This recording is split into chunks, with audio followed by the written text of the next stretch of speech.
Hello Assam खुलुमबाय बयखौबो।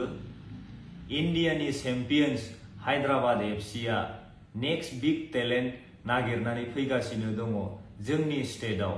स' बेनो चान्स गावबागावनि प्रफेशनेल केरियारखौ बानायनो थाखाय।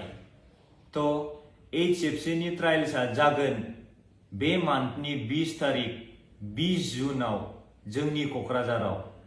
थ' बयबो गोसो गोनां फंबायफोरा फैनानै गावनि रोंगौथिखौ देखायगोन होनना आं आसा खालामो आरो बे मोनसे जोबोद मोजां क्लाबाव गावखौनो गेलेगिरि बानायना लागोन होनना आं मिजिंथिबाय। गोजोन्थों।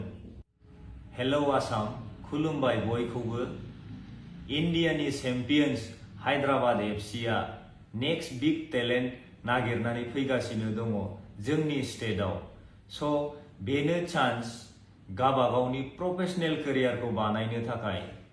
थ' HFCनि ट्रायल्सआ जागोन बे मान्थनि 20 तारिख 20 जुनाव जोंनि क'क्राझाराव।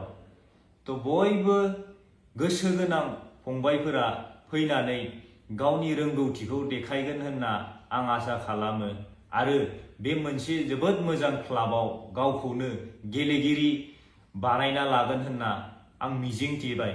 गोजोन्थों।